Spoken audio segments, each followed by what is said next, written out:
Okay. What's happening, motherfuckers?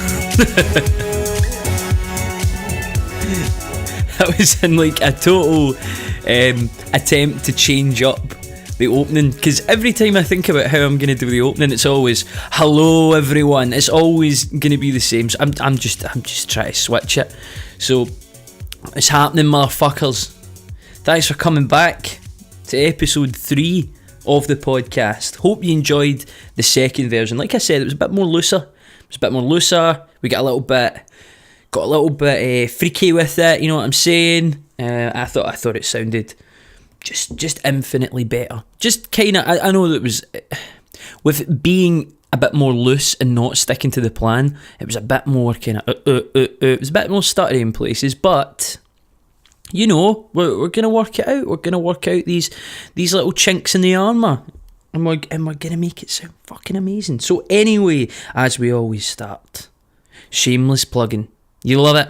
I know you love it. I love it. My debut album, With the Absence of Light, is out now, listed in the top 100 albums of last year. It's on Spotify, it's on Apple Music, it's on Deezer, it's on everything. The intro that you hear every single podcast is the lead single off of it. Well, it's not really the lead single off it. I think Terrifying became more of the lead single, but it was the opening single, which came out in August last year, believe it or not. It's mental. Just seems as if the time's flown since that moment. But yeah, that's safe off of the album. So if you like that, go in and listen to it, because that's a real standout on the album. Do you know what I mean? In the sense that it stands alone by itself. Nothing really on the album sounds like that.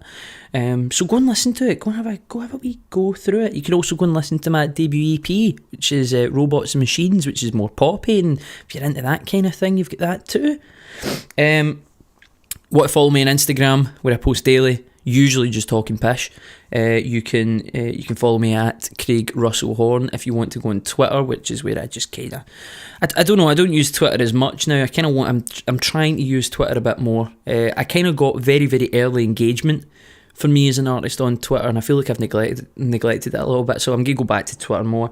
And like I've said before, when gigs and all that are coming up, make sure you like my Facebook page, which is Craig Russell Horn. I know that people don't use it as much now to follow artists, but I think it's just the best way, you know, to almost act like a website. It is almost like a website, so...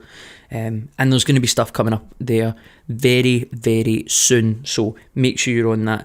I've also opened my new production account, which I'm going to talk about a little bit later, but you can go on SoundCloud, and that's CRH Productions. And out with that as well, you've got my Craig Russell Horn page, which I think is CRH 96. I think that's what it is, soundcloud.com/CRH 96, and that's where you can get the podcast. The podcast is going to be uploaded to my YouTube channel, the second podcast, that is, and this one, because my SoundCloud folder is I don't have a premium SoundCloud, just because I didn't expect to use it that much, and I don't really want to pay for anymore. So that's it's kind of coming up like a podcast at a time now. So if you want to go back and listen to the podcast, they'll be on YouTube. I'm going to get that sorted today. I think that's everything for the intro ads. Let's go straight into the music chat section.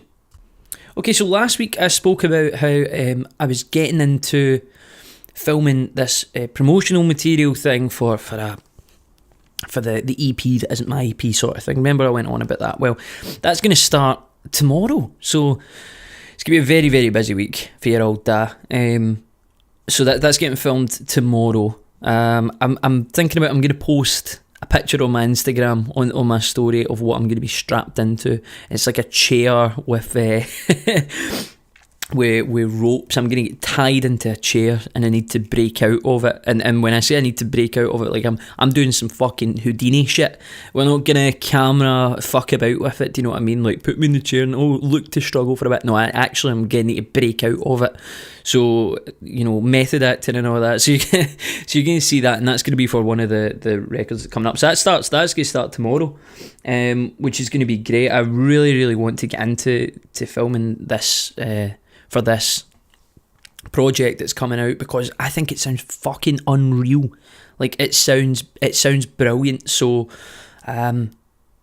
you know, the actual sound of the record that's coming out, and you know, Blair, who is, I've spoke about 100 times. You know, if you know me, you'll know I've probably spoke to you about Blair in almost every single conversation. He's the guy that's going to be filming it, and it's honestly, it's going to be absolutely fucking amazing. So, like I said about the CRH production thing, this is what's been happening. It was very, very exciting news for me last week. So I've talked about it here a few times. I've been producing, I mean, my album and my EP is completely produced by me. It was me that produced it. It's the first time that I'd produced something in total, and I spoke about it a little while back. You know, that when the band that was originally in fell away, we were getting into electronic sounds, and you know, we were trying to up our sound. So I kind of got interested in electronics at that time, and just realised how much of a difference it was going to make to the overall sound that I was looking to achieve, and the overall sound of my songwriting ability and all that kind of stuff, you know. And come that, I got... But did you hear the fucking... that? Remember the Foghorn last week? There it was again. What the fuck's going on? There's some prick out there that obviously knows every time I'm recording. They just, fuck it, forget it.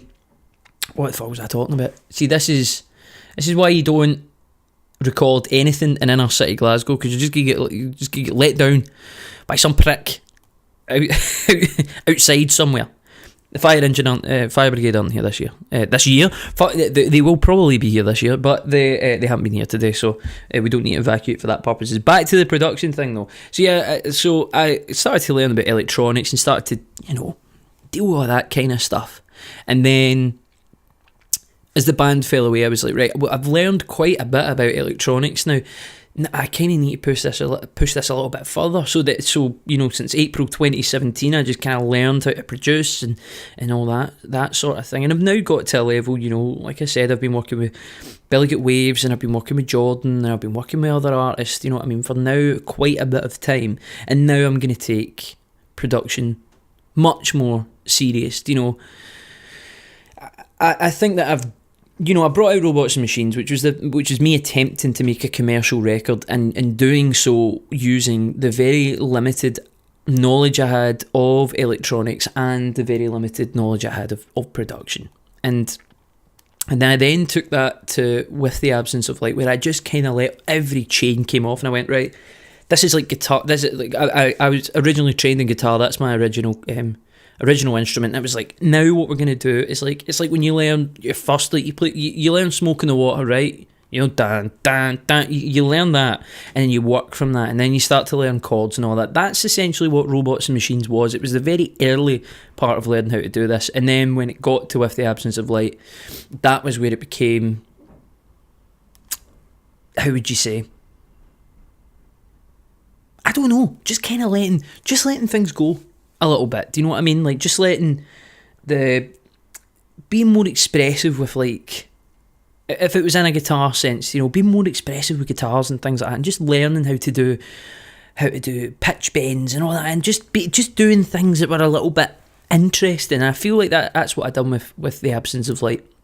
And I learned an awful lot about how I wanted to be as a producer. Do you know, how I wanted to make music, what my idea of what music was supposed to sound like, do you know? And now I want to take that forward, and I feel like I've pushed that on with the artists that I've worked with. You know, they've said that it's a very, very interesting new style. It's much more dark in energy, and it's much more, you know, using natural instruments to complement electronic instruments, because that's how I learned it, you know, because I was trying to, you know, put this together with the band. Do you know what I mean? Like a band sound mixed in with electronic sound. So it was trying to get that blend together.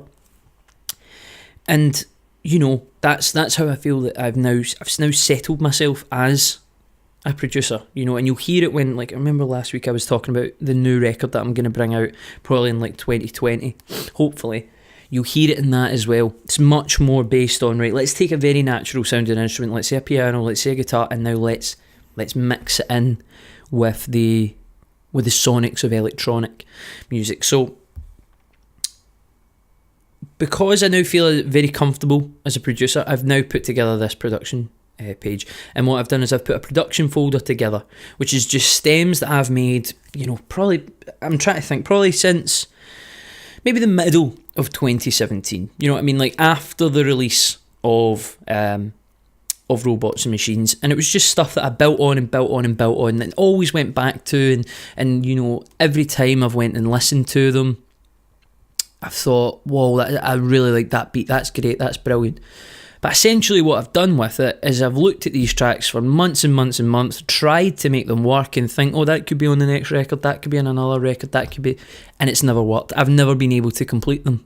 Not through laziness, just because I clearly don't have the skill to do it. Or, musicians will know, if any musicians are listening, you get something that sounds fucking amazing, and then when you try to equate your own style to it and you try to equate yourself into it, it just sometimes doesn't work, and that's happened. And I felt like it was a shame for these really, really good pieces of production, I felt, to just kind of go by the wayside. So now what's happened is I've put together this production folder, and you can get that on CRH Productions, which is a SoundCloud profile, and you can go on there and you can listen to them and you can tell me if you want them, because at the minute they're completely free. The reason why they're completely free for the moment is because I want to add on to my client list. I feel like that, and listen, the pieces of production where I'm going to be, the producer for them, or the executive producer, but anyway, I'm going to have a production credit on anyway. The songs that are coming out sound fucking unbelievable. Like, I promise you, and I'm not, like... And this has been in collaboration with artists who are fucking incredible. I mean, for example, the 2 records that I've got done just now for Billy Got Waves sound unbelievable. And we just worked off each other so well. And when you hear it, you'll be like, whoa, we're at a next level here. We're in a completely different space. And I thought, before I do that, I want to get more people into this. So I put up this production folder, and listen, the reaction has been amazing. I've had artists coming to me and being like, I mean, I'm not going to say who it is, but there's an artist just now who's working on an album who had a very, very set plan for their album. They were working on the album before I even met them, and they've now listened to my records as a producer, and now they've listened to this production folder, and now have came to me and said, you know what, I've now flung all of my ideas for that album out the window because I want it to sound the way that you produce your music. Now, for me, that's the best thing you can hear. That is the best thing you can hear. That an artist will literally say, you know what, now you're doing something that I feel in my head, and the thing that I feel in my expression of music is better than what I'm doing right now. That's huge. That's what you want to do as a producer. So, that production folder's there. Go and listen to the beats. If you are a musician, you're listening to this, go and listen to them and take the stems, and that's what I said. You can do whatever you want with them. It's just, I just want to have more people who listen to me as a producer and go, yeah, man, this guy's got it. This guy's got something that I really, really want to hitch on to. So, like I said, it's going to be free for anyone to use just now, but... Listen, I want to make an income off it. I really want. I would love to do this as maybe not a full-time job, but I would love to do it as at least it was worthwhile as a part-time job. Do you know what I mean? Like, as like your mum and dad would say when you were at university, like your beer money. That's what I want this to be. I just want it to be something that I can make a little bit of money off of. Do you know what I mean? So, come the 1st of May, 2019, I have put up prices for the services that I can provide. I have tried my best to be extremely fair with them. I've worked with producers, 150 quid a day, £200 a day, all that sort of stuff. I'm not going to do that because I'm not going to pretend I've got that kind of experience. I don't even have any fucking music-based degree at my back. You know what I mean? I purely just have experience and hard work and a vision for how music should sound. That's it. That's all I've got. But there's a lot of artists out there who are the exact same. They never went to fucking university to go and learn how to write a song. They just kind of have it in them. Do you know what I mean? And I feel like that's the same with me. And if you've got that energy, I want to work with that energy. So come the 1st of May, you know, I'm going to offer my production services at a cost. But like I said, I really don't feel I'm being harsh with it. You know, I'm not taking the piss. You know, I just feel as if I've done this for so long, not making money. You know, I've been through it, man. I mean, that's what I said. I've been making music for like 7-8 years now. I've been through making fucking no money at all. I've been through times of making money. But, you know, I'm now 22 years old. You know, I'm getting fucking old. You know, I've got a university degree at my back and all that sort of stuff. And I could go and get a job with that and I could go and do whatever. But is it what I want to do? Not really. You know, I want to be doing this. So if you like what I'm doing and you feel like it would be worth infinitely more to your project, then I'm only asking for a little bit. You know, I'm not asking for infinite amount of money. I'm not going to take the piss. You know, so if you're interested, go and listen to that production folder, go through it. Like I said, all that stuff's free for just now, you know, and I'll help you work on it up until the 1st of May. You know, I'm more than happy to provide my services for not a cost at all, up until that point. But after that point, you know, I feel as if I need to. You know, I need to. I can't just be sat here making music all the time and not making a fucking cut for it, man. You know, and I know it just sounds harsh because people are like, oh well, you know, it's the love of music, and I don't like doing it either. You know what I mean? I don't like doing it either. I would love to make music for free all the time because I just love making music, but these things happen. Things change, you know. And like I said, I'm getting older. I'm becoming an old bastard. So I need to start making a bit more of an income off it. So yeah. And if you're interested in it, you can DM me on Instagram. You can DM me on Twitter, Facebook, whatever way you want to contact me. But there is also a email address, which is Craig Russell Horn Productions @outlook.com. Say it again, Craig Russell Horn Productions@outlook.com, and you can email me there and I'll get everything sent over to you. Shit, it took a long time with that production folder thing, but I need to sell it, don't I? I need to sell it. But remember last week when I said as soon as I get off the podcast I'm going to go and start booking gigs? It didn't happen because what I do is I turn off my phone when I'm doing the podcast, because it's the biggest distraction in the world anyway, having your phone constantly by you. I hate having my phone by me all the time because that's what I said. It genuinely is the most unbelievable distraction in the world. It will just completely kill any productivity you've got going. So I turn it off. My notes are on it, but it's off. Do you know what I mean? It's no influence from the outside world. But as soon as I put my phone back on, it was like, oh, I need this. Like, this is the artist. Like, oh, I need this done. Do you want to come and do this? Like Blair, like, oh, we've got this stuff for the product. Tons and tons of shit. So I didn't get on to the booking of gigs, but that's going to happen today. And like I said, Facebook, like I said last week, you know, everything that I said last week about booking gigs, just remember them and apply it to this week. Go and follow me on Facebook or like my page on Facebook, because that's where all the stuff's going to come. All right, all that kind of, that deal. But if you follow me on Instagram, if you follow me on Twitter, you'll definitely hear about them as well. Right, let's move on to today's thought. I'm just trying to say today's thought, not as today's thought like I did last week. So today's fucking thought, right, pricks. And that thought is this. I think that it'll definitely be something that when I get older, and I think that a lot of people didn't realise that it's one of those things that when you get older, that you're going to be able to say, yes, I was there, I remember when that happened. And it is the first ever photo of a black hole. Honestly, I think it's one of the it's going to be one of the most, what's the word for it, seminal kind of moments of my life, just that I remember, fuck, I was alive when that happened, do you know what I mean? And I don't think that people have quite got the same love and the same sort of affection for stuff that goes on in space now. Do you know what I mean? Space travel is obviously, like, we've not been back to the fucking moon in years, you know, like not even years, decades. Do you know what I mean? And a manned mission, I mean, we've been to Mars now and all this sort of stuff, but I just feel that there's not this desire, and there's not this real, I don't know, like this area of mystery about the outside universe.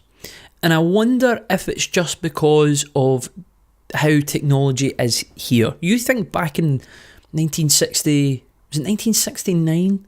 Pretty sure it was 1969 we first landed on the moon. I talked about this last week with Apollo 13, you know, and when we done that in the film section of the podcast. I'm pretty sure it was 1969, but you know, you think about that time, TV had only been around for a little bit. People having phones in their houses had only, and I mean like the phone that you would kind of think of today, that was only really in people's houses for a long time. There was no fucking internet. You got your news from newspapers, printed media. You know, you couldn't just go onto Twitter and be like, oh yeah, this is what's happening in the world. Do you know? It was just such a different time, and I just feel as if that maybe that kind of this technological advancement has just made the mystery of the outside world, mystery of the outside galaxies, and you know what's beyond the stars, has sort of disappeared because of that. And whether that's a good thing or a bad thing, well, listen, everything has its pros and cons, but I just feel that's something that we've really, really lost, this mystery and majesty of space. Do you know what I mean? And what's past these outer walls. Do you know what I mean? And that's it's a very worrying thought. I feel that people maybe don't have that anymore. They don't really think about things outside their outside space because there's now so much more in your inside space. Do you know what I mean? Like your social media accounts and you know, and you don't phone up your friends anymore and go, oh, what were you doing today? You just go on Instagram and see what they've posted about. Do you know what I mean? All that kind of stuff. It's just there's maybe this lack of mystery now in people's lives, and I feel as if that's why this black hole image thing just sort of passed us by. But you know, if you looked at it and went, oh, very good. I mean, the image wasn't great for a start. It's this blurry photograph, which in this day and age of 4K televisions and all that probably, you know, that doesn't help either. People are hoping for this, like, oh, picture of a black hole, let me see the full, you know, let's see 4K total resolution. Sorry, you ain't fucking getting that, right? Because the thing's fucking hundreds and hundreds of thousand miles away. Do you know what I mean? But just to take some seminal points off it, right? Black holes are a theory. It's never ever, we've never been, it's one of those things where it's like, we've talked about it, but we've got no real proof that it could happen. Remember all that shite with CERN, which is the Large Hadron Collider, the thing in Switzerland? Remember we were flying these particles around and hitting them off together to try and find the Higgs boson, which is the God particle. It's kind of like the particle, it's the particle that they believe is the commencing moment of the Big Bang. And remember they all talked about like, oh well, we think that this could create a black hole and all that. It was fucking nonsense because they didn't know. We don't know how black holes are created. We don't know any of that. We don't know. We just kind of know that we just have this thought that black holes must exist. And that was first put together by Albert Einstein, the theory of relativity in 1915. And when he talked about black holes, it was one of these things that everyone's just sort of went, that sort of makes sense. But now we need to try and prove positive, you know what I mean? We need some strong evidence for this. And I think that the best way to get any evidence for anything usually is actually showing a photograph of it, something that you can see visually and something that you can see with your eyes. So what they got was this blurry photo. It wasn't an actual photo. It was generated using radio signals because it's thousands and thousands of miles away. The way that they done this by getting these radio signals is literally satellite dishes, you know, well, essentially like satellite dishes, but like, you know, these huge radio telescopes plastered all over the world. You're talking about like there's one in Hawaii, do you know what I mean? And then you've got one up in Antarctica, there's one way over at like, I think it was Japan. These things are all over the place just trying to get one single image of this black hole. and they got it. And like I said, hundreds and hundreds, and probably millions of miles away. Do you know? And they get this image, and they're able to look through the data and see what they can get off of it. So here's just some of the points that I think that people didn't really get, because like I said, I understand that the photo's not that impressive, but you need to look at the background of it, and that's where this thing starts to get impressive. They said that this black hole was round about 4 times the size of the Earth, which is relatively, I think that's the actual centre of it. The centre of the black hole is about 4 times the size of Earth. Which if you think about that, I think that probably wouldn't be much bigger than Jupiter. Not that big. Not hugely bigger than Jupiter. Probably might not even be as big as Jupiter. I don't know. But 4 times the size of the Earth ain't massive. But the weight of it, and again, this was using the radio signals to kind of, there's obviously a metrics and all that they can find this stuff out. They found out that even though it's 4 times the size of the Earth, which ain't that big, it was 65 billion times heavier than the Sun. Not getting those figures wrong. 65 billion times heavier than the Sun. Think of the fucking size of the Sun. It's literally the thing in our solar system that allows us all to be alive, gives us heat, gives us energy, all this sort of shit.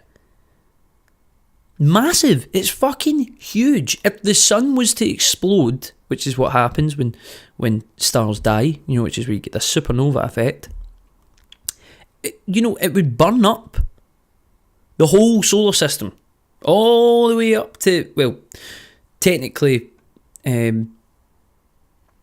Neptune. It would go as far as Neptune, but it would take up Pluto and all that as well. But Pluto's not in the solar system anymore. If you needed that background knowledge, but it would decimate all of the solar system.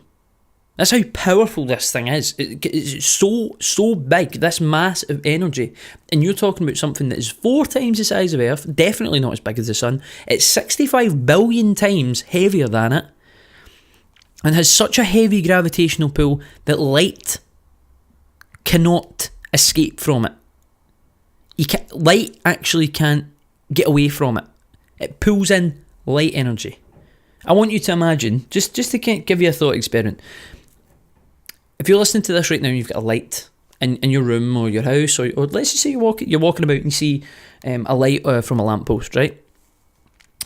Imagine that light projecting onto the pavement or onto your desk or whatever, and just as a thought experiment, a black hole at the opposite side. Fucking seagulls, man, what do you think we are, soul coats? A black hole at the other side. You would literally see the light energy being pulled away from that light source and sucked into this, and it would just produce black, absolute black. Think of this: the light that you get off the sun, the light you get off the moon, black. Unbelievable the amount of power it is. You could not even pick up. It's a brilliant analogy that my uncle actually put together. Imagine taking a teaspoon. Okay, teaspoon. So think of the size of a black hole. 65 billion times heavier than the Earth. So take the whole black hole, 4 times the size of Earth. You're sat there, right? And for some reason, it doesn't suck you in. Okay? You're just able to go up and like touch it and all that sort of stuff, right? Imagine you took a spoon, okay? A teaspoon. And went up and took tiny little bit of it. Tiny bit of it. You couldn't pick that up. That's how heavy this would be. Take a teaspoon of a black hole. Tiny little bit. Imagine if you've got a teaspoon near you. Imagine that there's a black hole in that. That enough would be so heavy you couldn't pick it up. That is how unbelievable this is. If you took a crumb A crumb, and imagine that crumb was a black hole, you would not be able to pick it up, it would be that heavy.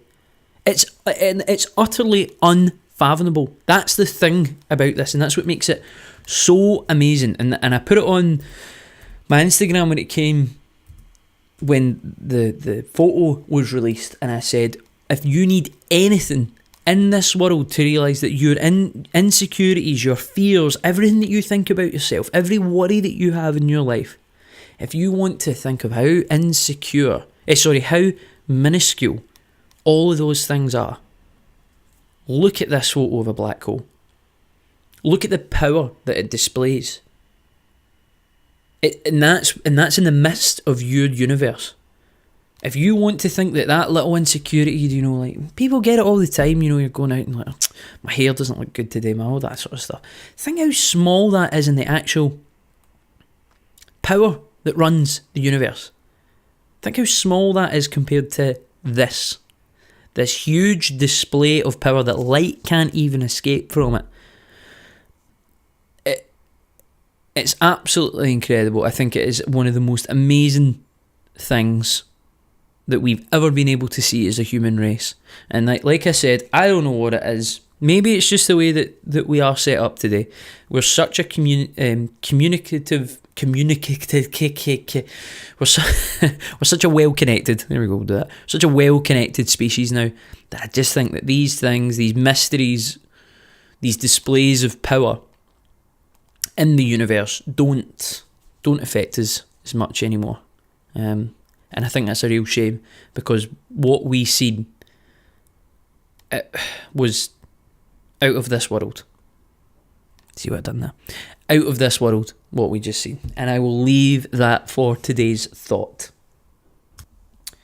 Okay, so following that, I mean, it's quite difficult to follow a black hole, you know what I mean? It's in terms of a set killer, the black hole, one third section into the podcast, probably killed the rest of the podcast, because now we're going to talk about the music I've been listening to this week. And here's the thing, you're going to see we're going to have a bit of a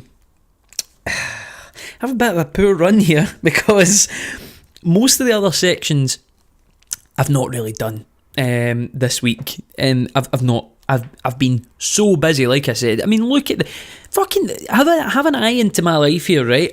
I've been setting up a production folder. I've been working on my own music. I've got this promotional thing coming up. Do you know what I mean? I've been booking gigs. I've been doing it. Fucking, you know what I mean? Give me a fucking break, right? I can't do all this stuff every single week. But the music I've been listening to this week, I haven't listened to it yet, but it's something that I am going to go and listen to. And it's a strange one. So it's a strange one. It's not something that I'm going to be like, here's this really good piece of new music that you've probably not heard, like I've kind of done for the other two podcasts. You know what I mean? I've given you something that maybe you haven't heard before. Or maybe a big artist who's brought out a seminal album, do you know what I mean, which the whole world's talking about. I'm not really going to do that this week, because what I'm going to talk about, wait for it, is the new KSI album. Collective groans being heard. Even the seagulls fucking raging about it, right? He was shouting before I even said it. The KSI album. Now, let me explain.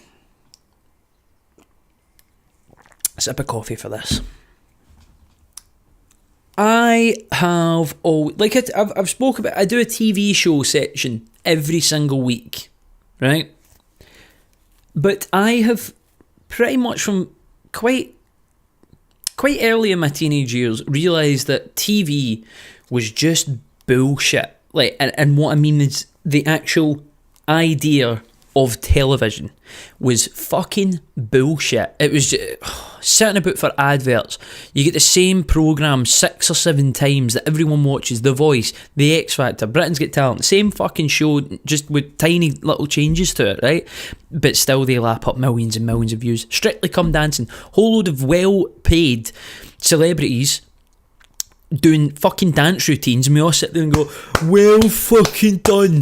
You're a newsreader or something like that, but now you can dance, you've learned how to dance, well done. Oh, I think that she's the best. Oh, I think that fuck off, right?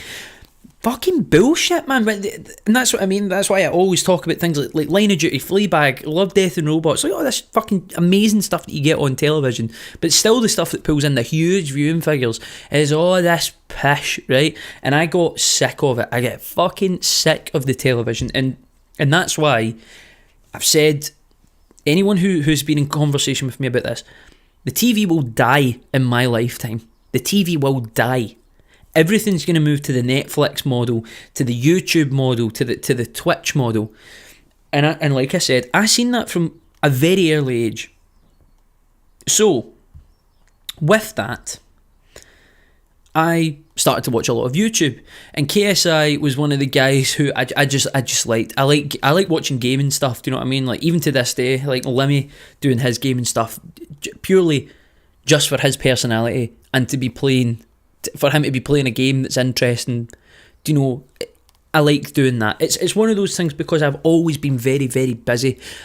Probably since about the middle of high school, I've always done 10 or 12 things at one time. So see, like games, as much as I love gaming and all that, I don't play that much of it. So when I was doing other stuff, to just chuck on someone playing that game that I didn't need to go out and buy, and I didn't need to go out and do all this, that was very pleasing for me, because I was getting the game and I was also getting a personality that I enjoyed. You know, someone who I thought was funny or whatever.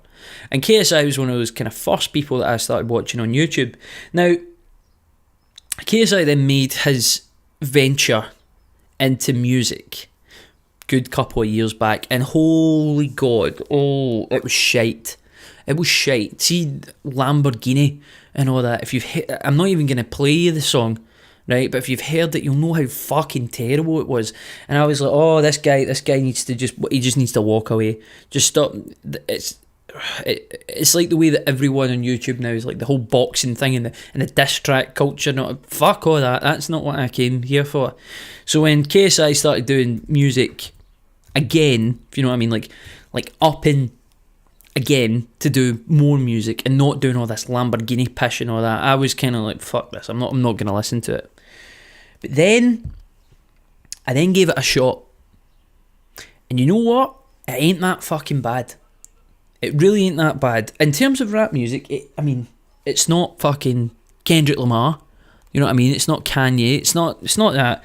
But it's good. I mean, I've not listened to the full album yet, but this is with Randolph, who's made the full album. It's called New Age. KSI's new album, New Age, and it's Randolph that's made it with him. Who I think he is a more serious sort of musician. Don't really know much about him, but this was the first song that I heard, Beerus, which I'm going to play here. Probably get pulled away again, copyright strike, not, but like I said, I don't give a fuck. So this is Beerus. Now, straight away for me, this works well for my ears. Like Far East sounding natural instruments mixed in with big basses, interesting beats. Now that's Randolph. I really like his rap delivery. I think it's cool as fuck.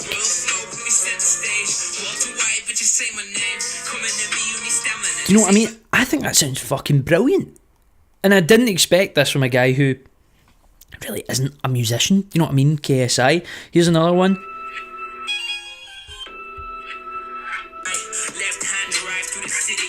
Do you know what I mean? Just cool beats and all that. And another one, Red Alert. That's KSI rapping.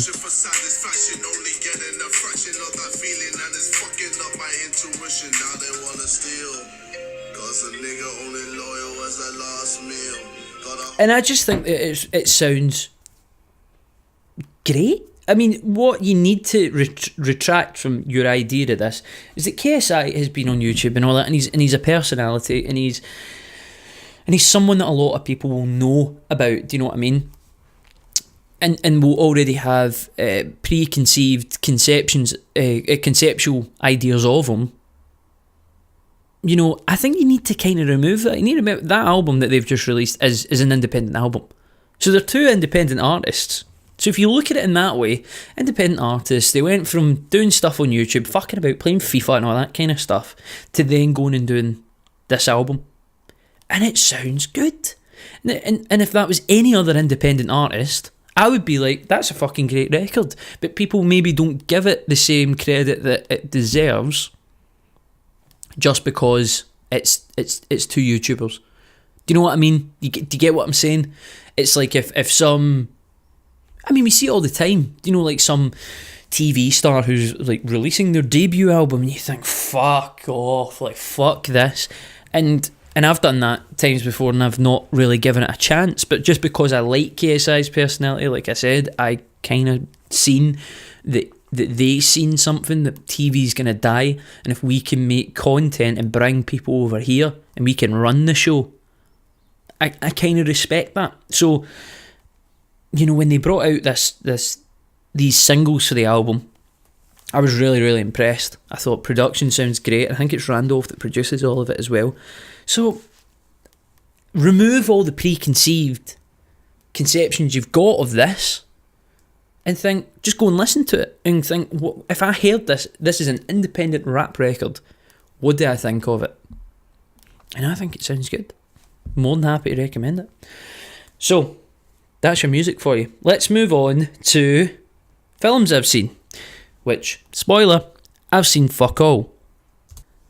Now, but I know you lot, you just come to this podcast because you know I'm fucking class. But pull out all my podcasts in here. So I've not seen, remember when I talked about before? KSI, YouTube, Death of the TV. Watch this for a fucking segue. I've not seen any films this week, but I'm going to talk about the death of the cinema. Sometimes I amaze my fucking self. Sometimes I've just also realised why... oh, fucking hell. I wish I recorded these podcasts. I just leant back so I could do this dramatic as fuck thing. Remember all the seagulls that have been flying about and you've heard them? I've just realised why they've descended. I'm currently watching it right now.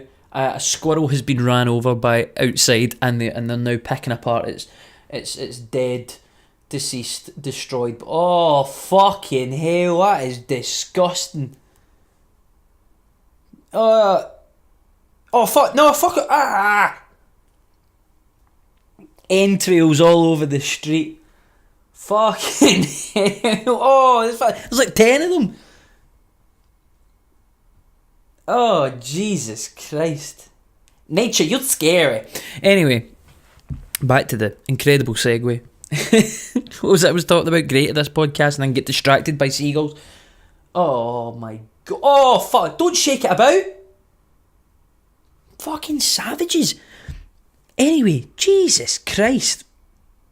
What was I talking about? Death of the cinema. Fucking death of the cinema. There's a fucking segue for you. Death of the cinema. Fucking death outside, mate. The streets are scary out there. I've not seen any films this week. Moving on. I genuinely can't take my eyes off this now. Oh no, right, forget it happened. I'm just not gonna blinkers on. I'm not gonna look outside. Fucking hell. That's disgusting. The death of the cinema. I've not seen any films this week, but I want to talk about the death of the cinema. If you've listened to this podcast, you know that I love films. Because I can talk about films every single week. Do you know what I mean? Like last week we done 3. I think the week before that we done 2. I love watching films, and it's just such a great switch off for me. And it also makes me, as much as I'm relaxing, it keeps my kind of creative ideas going. Do you know what I mean? It gives me that kind of outlook. But one thing that I've not done in a long, long time is go to the cinema, and there's a reason for it. I think that the cinema is just shite now. I think it's shit. And the reason for it is it's this sequel and remake culture that's going on right now. And it's for one reason. It's not because things are there that, you know, there was a film that was out, a classic film, that there was a lot left unsaid about it. It's nothing to do with that. It's purely just from the fucking money-making factor. They know that people will be stupid enough to go, oh my god, they're remaking Jumanji. I want to go and see Jumanji. Fuck off. Do you know what I mean? Jumanji was a fucking brilliant film. It didn't need touched. It was just amazing the way it was. It was a great film. Jumanji is one of the films of my childhood. Do you know what I mean? I think it will be for a lot of people that you know, grew up like me in the mid-90s. It was such a great film, but then they chucked The Rock. I can remember Robin Williams in that film. I can't remember any of the other pricks that were in that film. But I still know to this day, even though I've not seen it in probably like 15 years, I know it's a great film. It was a film that was there during my childhood. Now, I didn't want to go back and fucking revisit it. See, if I did, go and watch it again. This remake culture, this sequel culture, this flogging dead horses of a film. I mean, they remade fucking Blade Runner. The only thing that Blade Runner had going for it was the incredible cinematography. Apart from that, it was fucking shite. Tell me one remake that's came out that's been decent. And that, what do you call it, that one that Shallow's from? That film was shite. First of all, so to remake it, they remade a shite film and made it better. What was that called? A Star Is Born. But then you look at films like the fucking Revenant. Look at the films that I've talked about week on week on this podcast. Amazing new films. Coming out, new ideas. Taking the things that we learned from the past, making them better. Not going, let's take that old idea and let's beef it back up. It would be like, could you imagine somebody was like, I'm going to go and re-release, re-record, redo entirely the Beatles' White Album. You would just go, why? Why do you need to touch it? It's incredible. It's one of the greatest albums ever. Why do you need to go and touch it again? But why do we allow it with films? Do you know what I mean? Is it just because... I don't know. And then you've got the absolute gall of people like Steven Spielberg being like, I don't think we should include films such as like the Netflix films in the Academy Awards. Oh, okay, so we should just include all the shite that's coming out.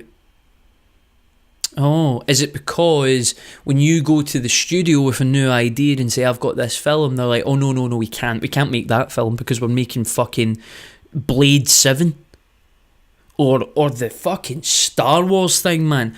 Oh my god, why couldn't they have just left it? It was brilliant, but now it's became an annual event. There's a new Star Wars film out. There's a new Star Wars film out. There's a new Star Wars. Fuck off. Leave it. Just leave it. But again, people are fucking stupid enough to go, oh no, I want to go and find out. But there's ones that, yes, fair enough, you can do it for. James Bond, for example. It's got so many books, so many storylines that yes, you can keep making them. Because there's so much that's unsaid about the character. But you can't fucking do it with Blade Runner. You can't do it with Star Wars. You can't. And it's just became this total drivel that comes in and out of the cinemas now. And we're lucky enough that there's people who, like Jordan Peele, would get out in Us. I've not seen Us yet, but I've seen the reviews for it and I've seen the trailers and I can just go, yeah, that's great. Pet Sematary. That's just came out, and from what I've heard, it's shite. And listen, if a film comes out and it's a sequel, and it's a remake, or it's a whatever, and it's good, I'll say it's good. I'm not a total snob about that. I'm not going to sit there and go, oh no, just because I have this opinion on remake culture, that means that this film is ultimately shite, because there's lots of people that are like that. I'll admit if something that's a remake is good, but I ain't fucking seen one yet. I haven't seen a remake that really went above and beyond what was done before. So, to be honest, I think that I didn't think that it would happen with cinema. Because listen, there's so many amazing minds out there. So many amazing creatives out there. But see, to be put through the major studios I don't think it happens anymore. I think that's why it's amazing that we've got things like Netflix, and that's why when Steven Spielberg comes out and says, I don't think they should be included in the Oscars, well, fuck off then. Get yourself to fuck. Because you're the guy that represents the studios. You're the guy who's in their pocket. Because every single time you want to make a film, you go and chap on the door of one of your studios, and they go, oh yes, Stephen, yes. Here's £300 million for your budget for your next film, which is probably fucking pish. But those same studios won't allow somebody who comes up and says, yes, I've got this really, really interesting idea. I feel like that this is a great story and all that, and I bet you it fucking is a great story, and I bet you the direction that you've got for it, and I bet you the cinematography, and I bet you the music and all that's fucking amazing. But if the big studio goes, don't think it'll make us money, then it ain't fucking coming out. They want a film that's going to churn out another hundreds and hundreds of millions of dollars. Because that's what the cinema industry seems to think is the standard of what a film is now. It's not about if it's creative. It's not about if it's changing the idea of what films are, or if it's saying something that's really interesting in social commentary, or if it's bringing a new actor to the plate, or if it's doing this, or if it's doing that, things that are going to move cinema and culture forward. They're not going to do that unless it makes fucking money. If it doesn't fill the pockets of people who we have seen throughout the Me Too movement especially are fucking cunts.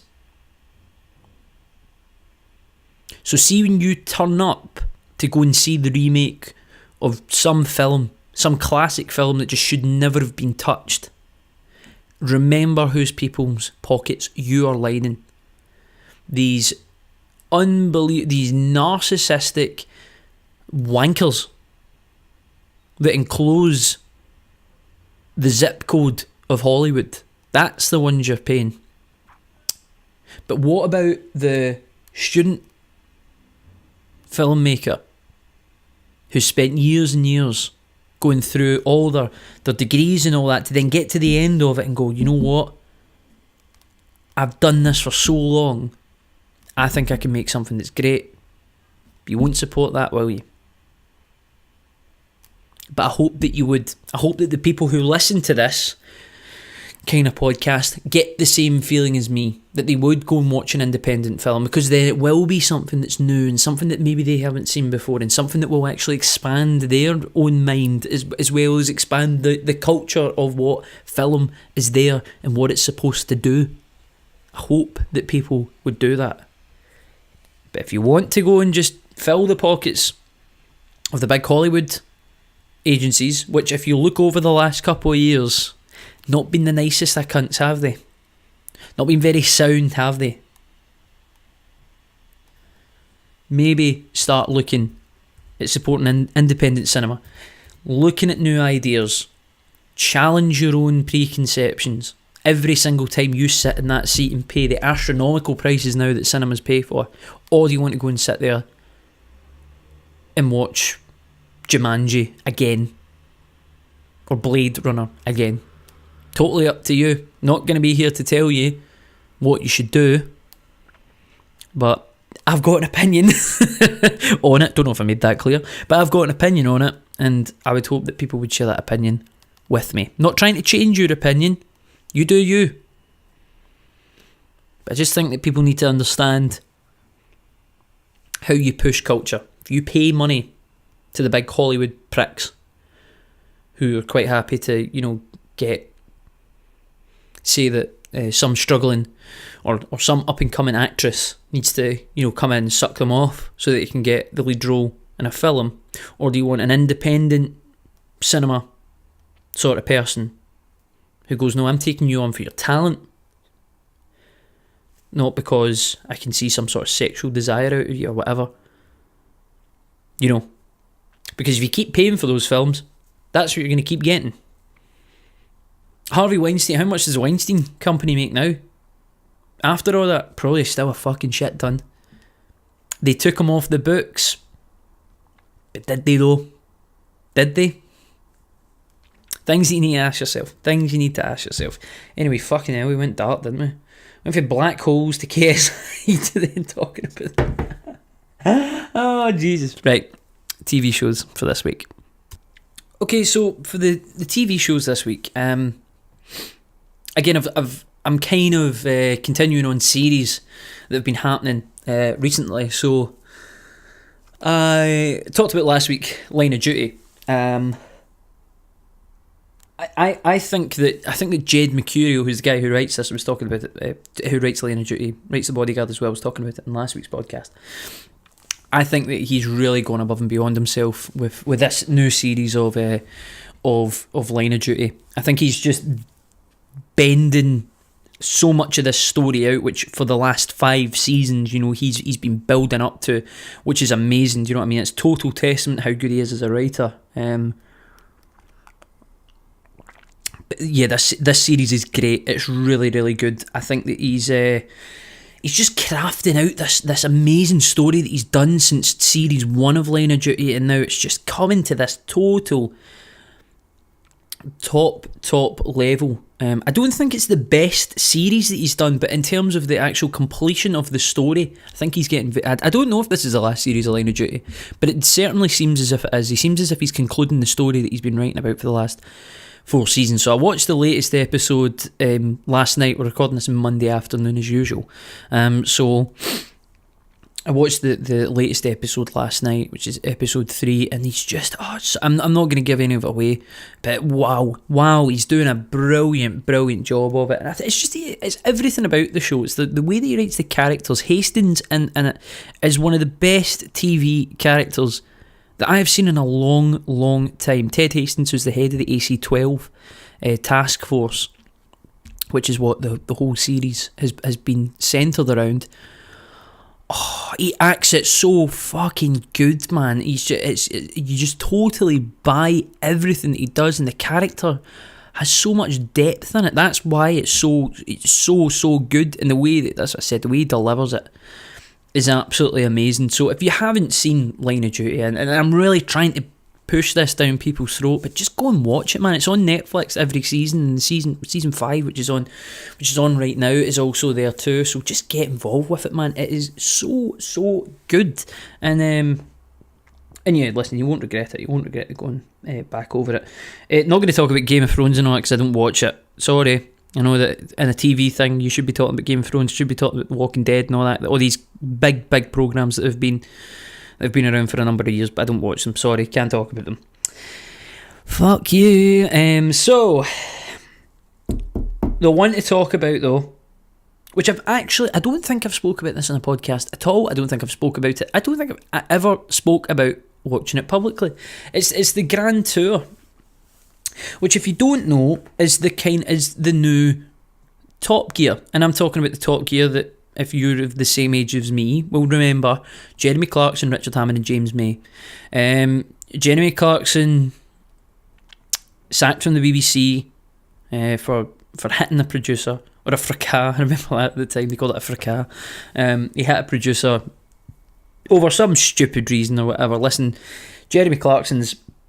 We don't need to talk about his character as a person. I like him as a character. You know, this is the character that Jeremy Clarkson plays. As a person, questionable. He's a questionable character, but I'm going to go off of what he gives on the TV screen. I do really like... Oh, sorry, something's just been sent to me here. I do like tiny little breaks just every so often in this, where I put my phone back on, and there's a link that my dad sent me to a news article, which could be interesting to talk about if it's going to work. Oh, right, I'll get back to it. I'm going to open it in a minute. Yes, sorry, what was I talking about? I was talking about the Grand Tour. So, in fact, no, look, here we go. I'm going to get this. If this is like a really stupid piece of news, then it's not really going to be that interesting to talk about.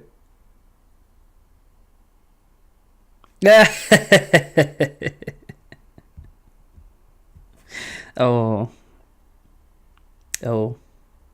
I'm not even going to read it. My dad has sent me. If you know me, I've got a beard. My dad, like most parents, I would imagine, haven't really caught up with. To have a beard meant you were unclean, and that you were a that you were a bit of a skank. So he's just sent me an article that says that bearded men are have been found to be dirtier than dogs. I keep my beard in top condition. So, Dad, you're talking shite. Look at that. I thought that was going to be like a black hole level of news that I was going to get sent through there. You know, I thought it was going to be something that, oh, brilliant. I can imagine this will be a great news story, because my dad usually sends me brilliant news stories. What a way to talk about it in the podcast, but no, it's bullshit. So anyway, let's jump back to the Grand Tour. Phone's off now. See, that's what I mean. Total distraction. Yeah, so they moved from, after this incident with Jeremy Clarkson, they then moved to Amazon Prime, got given a fucking massive budget, probably massive paychecks as well to move the series over to there. And the thing is, with Jeremy Clarkson, Richard Hammond and James May, the Top Gear team, Andy Willman, who's the guy who's the executive producer of it as well, they have created something that I don't think that anyone else can do. I mean, look at the Top Gear that Chris Evans took over. I mean, if you watch that, bloody hell, it was fucking shite. Terrible. So, I mean, it was awful. And you think that nobody can do a car show. Nobody can do car shows apart from these three guys, or four if you include Andy Willman. And they have just made it their own over the 17 years that they've been making these programmes. These car show programs, no one can do it the way that they have. They've just, I mean, if you're talking, like I was talking about before, people creating something out of nothing. Do you know what I mean? It wasn't like a remake of car shows. They were the first to do it, and they've done it to a level that it became the gold standard for anyone else that wanted to do a car show, and nobody's been able to do it since. It's literally only been these three guys. And they've done 3 series with the Grand Tour, and it wasn't great. Like, just, you know, to have it out there, it wasn't great. It was not the levels of Top Gear that they were doing for, what would have been, 15 years, 14, 15 years. It wasn't up to the same par, but it's still great. It was still great. I still watched it every week. But, you know, you were always looking at behind you, do you know what I mean? Which is not a good thing to do. Do you know, you shouldn't do it with musicians and albums. You shouldn't do it with TV shows. You shouldn't look behind you. You should look at the stuff that's going forward from it. Don't look behind and compare it to the past, because that's the past and this is now the future.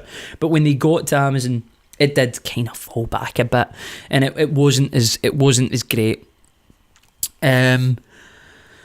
But they made the very, very sad announcement, I feel. That's what I said. Don't, you know, Jeremy Clarkson and all that, I get if you don't like their characters and all that sort of thing. Totally understand that. But they made the very, very shocking announcement that they are not going to be making the style of programme that they've done for the last 17 years. The ones that they made, they're the forefathers of car motoring programmes, have given up after 17 years, and it was quite hard to watch, because they were very, very emotional about doing this, to calling it a day.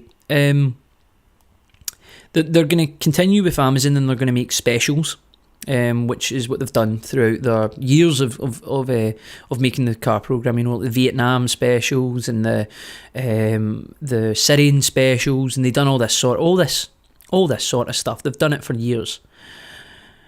They're going to continue to do that, but they're just not going to make the kind of car review programme that they've been doing for years. And I think that is very, very sad. It's something that I've grown up my entire life with watching. I watched Top Gear with my dad, and I watched it with my uncle, and, you know,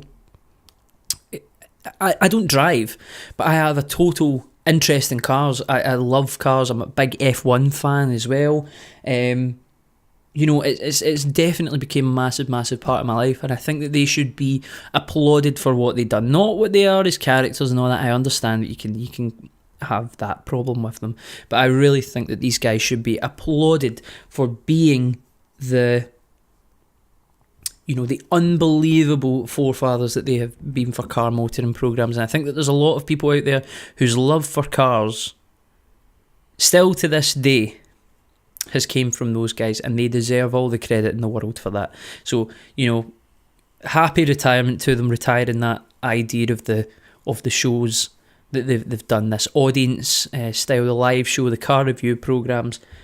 Hats off to them, and I really look forward to see it. I love the specials more than I love the TV ones, and I get the feeling that they've probably looked at the figures on Amazon and seen what are the most rewatched episodes, and it has been the specials, and I think that that's where they've decided, okay, well, maybe we should sit the car programs back a bit. Do you know what I mean? We should sit back off of that and let's do the specials. But listen, they deserve all the love in the world for what they done for it, and happy retirement to them. That was a quick TV show segment. We're going to move on to sport. There's a lot to talk about in sport, and if you're a fighting fan, we're going to talk a lot about the fighting world, so let's go. Okay, so starting with the UFC, I think it's the only place to start because it was a big weekend for the UFC. Give me 2 seconds, let me fill up the coffee. I spilt it in the last podcast. Let's go. 3, 2, 1. Nailed it. Right. Big weekend for the UFC. 2 titles on the line: the lightweight championship and the middleweight championship. Now, the first one that definitely needs to be talked about is the middleweight championship. Israel Adesanya, the last style bender. When he came into the UFC, Damon Martin, who's a guy who I follow on Twitter, he's a MMA journalist. I remember him talking about, watch out for this guy. And I follow him on Twitter, and I get all the news of what's going on in the UFC off of him. So when he first said it, I was like, yeah, I better take watch of this guy. And I remember watching his first fight. Jesus, he is amazing. And he fought Kelvin Gastelum at the weekend for the interim middleweight title. Now, Kelvin Gastelum is... He's an interesting fighter, but he is very much what I think of the middleweight. I've always seen the middleweight division as the frustrated heavyweight division. Now, I know that middleweight and heavyweight there's a big gap between the middleweight and heavyweight division, but I've always seen them as frustrated heavyweights. Because, and it's why I think people maybe haven't taken as much notice of the middleweight championship. Middleweights are very, very powerful, and they don't really have a lot of skill. And I don't mean that obviously they have a lot of skill, you know what I mean though, but it's like heavyweight. When you look at heavyweights, it's that what you're there for is big heavy hands getting flung about and big knockouts. That's what you're there for. That's what the heavyweight division has been in boxing, what it's been in MMA, any major sport that you watch the heavyweight division. You're there for power. You're not there for skill. You're not there for class. You're not there for technique. You're there for absolute raw power. And I feel like that the middleweight division, for a long, long time, was just based off that. Robert Whittaker, I've never really rated Robert Whittaker. Get that he's been the middleweight champion for a good while now, but I never rated him. Just thought he was just a big pair of heavy hands, and didn't really have much in his game. And I remember when he fought Yoel Romero. Romero was exactly the same. If you look at Yoel Romero, he is jacked to the tits. He is fucking massive, and again, big heavy hand thrower. And then you look back to Michael Bisping. Michael Bisping was a brawler. Again, just for absolute savagery. And when I first got into MMA, that's what I was there to watch. I was there to watch the big heavy hands and the big knockouts. And then as I got more interested into it, I then got more interested in technique, and I got more interested in seeing skill being developed. And I felt like the middleweight, because it is in that power range, the middleweight division was crying out for somebody that had that power, but also the skill and technique. Now, probably my favourite champion of all time in the UFC is Anderson Silva. If you know UFC and you know Anderson Silva, my God, what a talent. He's the skill, the technique, everything about Anderson Silva just screamed what I thought UFC was all about. It wasn't like boxing where it was all down to, the power and working on your angles and working all that. He was just so good. I mean, the Forrest Griffin fight is one of the greatest performances, if not the greatest performance, in a UFC octagon. Unbelievable. Just unbelievable. A legend. Beyond a legend. A god of MMA. And I felt that like the middleweight division just didn't have anyone that had that real class and that real skill and that real technique that Anderson had. And Anderson's older now. I mean, I think he's 40 and he's still fighting. I mean, fair play to him. And I just felt like that they didn't have anyone with that real skill and technique and that mix of power which makes the middleweight division such an interesting division. I just felt that it was just lacking. Hugely lacking for a long time. And then Israel Adesanya turns up. And his skill level is out of this world. The angles that he can hit, the flair that he's got inside it is like a new Anderson Silva. And it was a great matchup because you had Kelvin Gastelum, who's there of just absolute power, and then you have Israel Adesanya, which is the skill and technique. You had the two things that the middleweight division has became. And what a performance it was.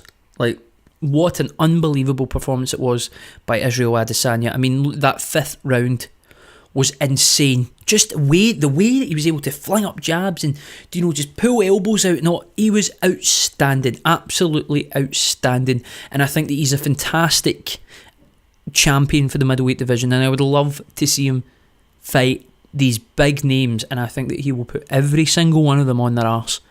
He's so young as well. He's got so much to grow, and he's such a personality, and he's just got everything. He's got everything that I think that a champion should be, and I'm really looking forward to him taking on, the big names in that division. I think he's going to be. I think he's going to be a legend as well, and I'm really happy that I've been there since the start of his career, and I will be there until he eventually hangs up his gloves. So that was the high point, I think, of the UFC at the weekend. And then I'm going to go to it was a good fight, but I feel it was a low point. And this is why I feel it was the low point. It was the Max Holloway and Dustin Poirier fight, right? And I talked about Dustin Poirier, the other podcast that I was talking about, the Justin Gaethje fight when he was fighting Barbosa. I like Dustin Poirier, right? I think he's a good fighter. And I love Max Holloway. I think Max Holloway is just, again, for the featherweight division, unbelievable champion. I mean, nobody has stamina like him. He just flings his hands constantly. He's amazing. And I thought, Max Holloway versus Dustin Poirier, it's a good fight. It's a good fight. But for the lightweight division, the stacked lightweight division that it is, it just wasn't the fight for the belt, because it was crowning a new lightweight champion. And I feel like that the UFC made a big decision, and I think they got it wrong. You look at that UFC lightweight division: Khabib Nurmagomedov, right? Conor McGregor, Dustin Poirier, Tony Ferguson. Let me think. Try to think who else is in that lightweight division. Listen, I can't. Well, Justin Gaethje is as well. So's Barbosa. There's great fighters in there, right? That make that lightweight division absolutely amazing, and any one of them could be a champion. But if it wasn't for the names, the top 3 names, Khabib Nurmagomedov, Tony Ferguson, and Conor McGregor, it wouldn't be the division that it is. It makes it the most interesting division in MMA history, probably, because it's so stacked. And for the championship to go down to a fight between the featherweight champion and a kind of, like I said, a guy who could be a champion, but he's not one of the top, and Dustin Poirier, it just didn't really complete for me what the lightweight champion should have been. If Max Holloway went and won it, then maybe I would have felt a little bit better about it. Double champion, you could have got You could have got Conor to come back and fight him because the two of them fought before, and it would be the featherweight versus. You know what? That would be an interesting fight. I think Max Holloway and Khabib would be an interesting fight as well. But here's the thing. Now that Dustin Poirier holds the belt, it's going to have to be him and Khabib Nurmagomedov. And to be honest, there's only one way that fight goes. Khabib wins that every single day. If it was Tony Ferguson who won it, I would be interested. I'd be very, very interested. If it was... The reason why if it was Tony Ferguson is because I just think that Tony Ferguson's such a madman. He's just crazy. That's his name, isn't it? El Coca Loco or something. I think that's his nickname. He's crazy. He's absolutely insane. I think that he would cause a real amount of trouble for Khabib, because Khabib is that kind of... He rushes at you, grabs you, gets you to the ground, right? And that was why it was an interesting fight with Conor, because Conor likes to catch people coming in. Do you know, that was why that was an interesting fight. But obviously it didn't go the way that it did. And now we've kind of got maybe an excuse from Conor. Conor says that he was fighting with a broken foot, that fight. Now, to be honest, it would actually make sense why the fight went it did, because I just thought that his footwork and everything was off. Everything was off about Conor's game. His defence was great, but his striking ability wasn't good. It just wasn't the way that you remember Conor being able to throw, and that's what made me think that he maybe lost it a bit.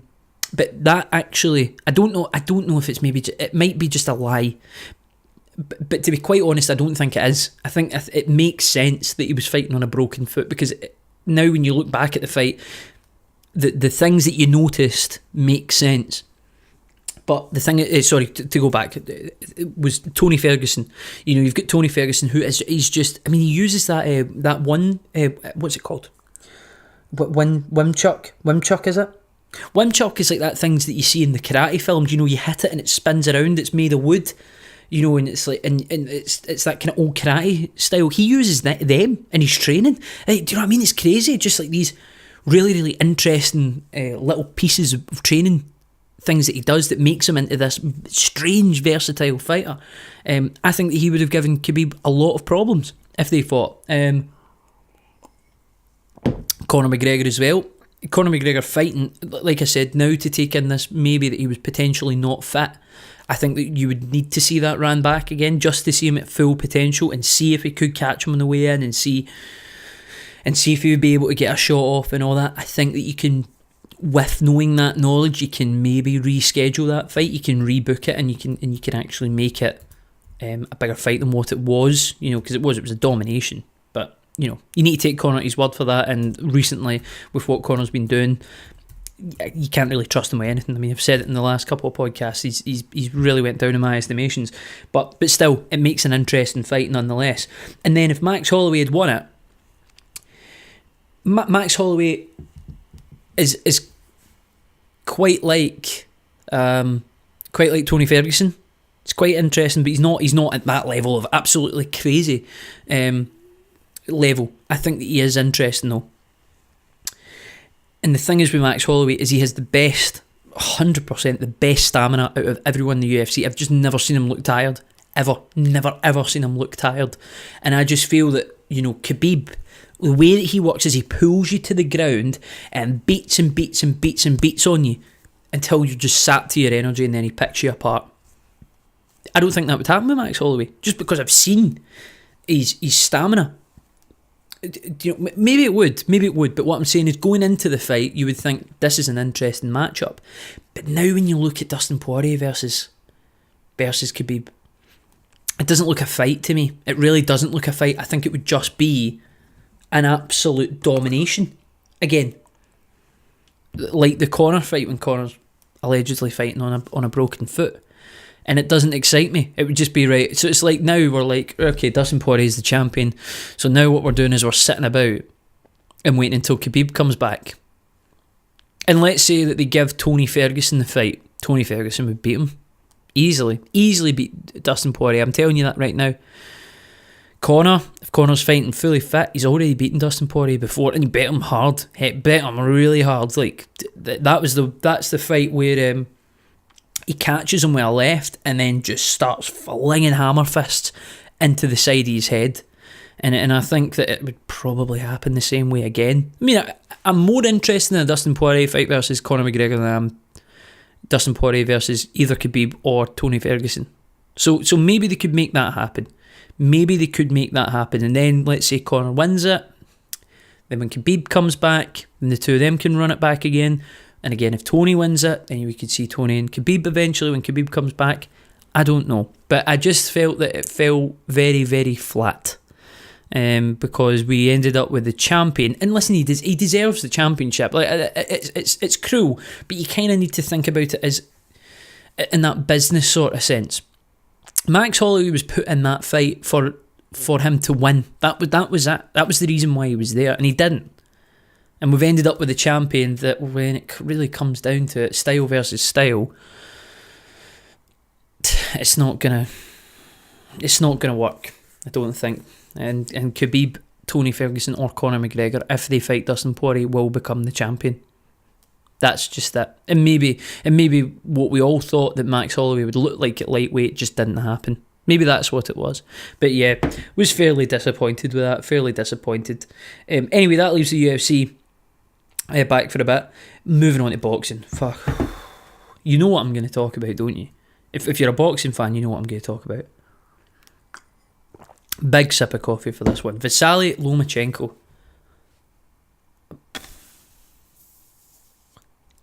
Is he potentially the greatest of all time? Is he? I think he could be. I know you've got Ali and I know you've got all that, and you need to take into consideration what they done at the time and all that, but if you're going off boxing ability, I think that Lomachenko is the greatest technical boxer that we have ever seen. He fought Anthony Crolla, who is a very, very legitimate fighter. Now, going into that fight, I put on a bet, every Saturday or whatever, of fights in football and all the stuff that I kind of talk about here, all that stuff that interests me. I looked at putting Lomachenko versus Crolla, which I thought was an interesting fight. I thought that Lomachenko would win it, but I'm going to go and put that into my coupon for the weekend, or my accumulator if you don't know what a coupon is. 1.001 was his odds. I have never ever seen in a fight between two people odds that low. That's like saying, why are you even betting on this? He's going to win it. And I'm not going to go in and talk about it, because if people have spoke about Lomachenko before, they all talk about that footwork. It's unbelievable. I mean, the knockout was so clean. It's just that little step to the right, wraps the right hand round, catches him right in the side of the head and knocks him flat out. His skill, his technique, it is just... he's on a different level. I mean, that's why his nickname is The Matrix, because he is like fighting in The Matrix. He is so unbelievably well-rounded. And no one will ever, I don't think, in my lifetime, have this level of technique. He's going to go down as the greatest boxer in terms of technique of our generation. I think if you talk about the boxers that we'll remember, Floyd Mayweather's probably at the top, Tyson Fury's probably there as well. Anthony Joshua, I think, has still got a bit to go, which seems ridiculous for somebody who's, he holds just about all the belts at the minute. Deontay Wilder, never rated him as a boxer. Got a lot of power, but I've never rated him as a boxer. But just in terms of overall skill, Lomachenko is out of this world. Absolutely out of this world. And just to give you, if you don't know about the Lomachenko story, he has an amateur boxing record of 396 wins and 1 loss. I can't even tell you how unheard of that is in boxing. So you think that he has came up 397 bouts and only one person was ever able to beat him? I mean, it's scary. It is scary how good that record is.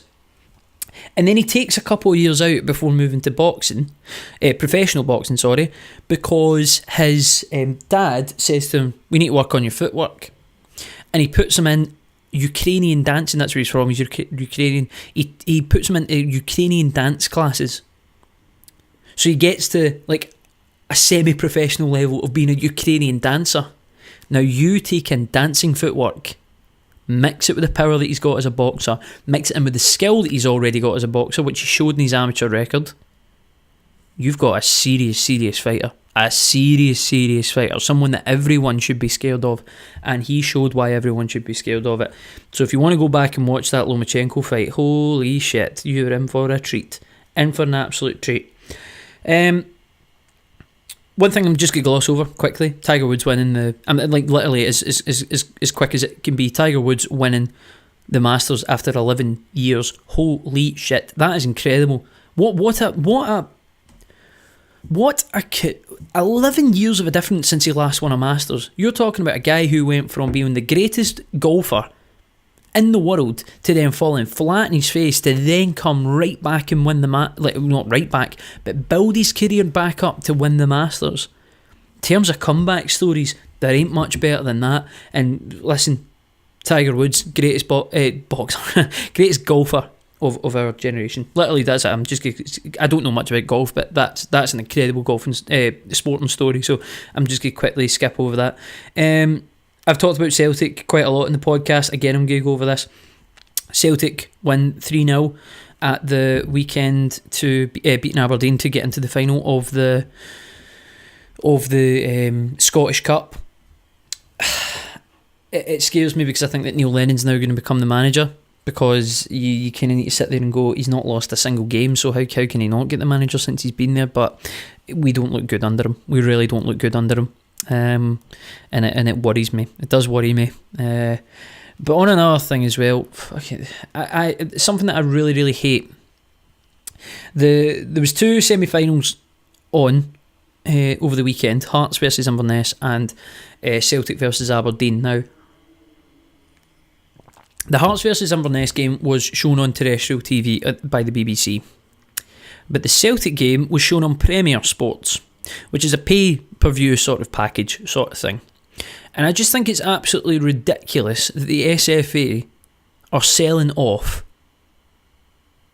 a National Cup semi-final to a pay-per-view company. It should be on terrestrial TV, and this is the point I'm going to make, because I'm just looking at the time for the podcast, and I've got like just a couple of things to batter through, and then we'll get it done. But I don't want to stay on this for too long because I talk about Celtic every week. Do you know what I mean? And I get that people probably don't want to talk about that. For them to a Scottish national semi-final not to be shown on TV for free is absolutely. It's a scandal. It's a scandal. And I've said this for years, and this is what I'm going to leave it with. Just before we move on and batter through everything very quickly and get to the end of the podcast. If you are from a high-class society, you're a very well-off person, the upper classes of society, your culture is art, and it's cinema, and it's theatre, and it's all this sort of thing, right? How much does it cost for you to go into an art gallery? Fuck all. Cost you nothing. Look at working class culture. Working class culture in Scotland, in central Scotland especially, is football. You can't hide from that. That is what the culture of the working class is. It's football. If you want to watch Scottish football, you need to have BBC Sports, which is free. Fair enough. You need to have Sky Sports, need to pay for it. BT Sports, you have to pay for it. Premier Sports, you have to pay for it. You're talking about that if you're in a high class and you go to your cultural destination, it costs you absolutely nothing, and it actually gets paid for by tax, through tax, which I totally support. Art should be free, culture should be free. But football, for a Sky Sports package a month, it's about 40 quid.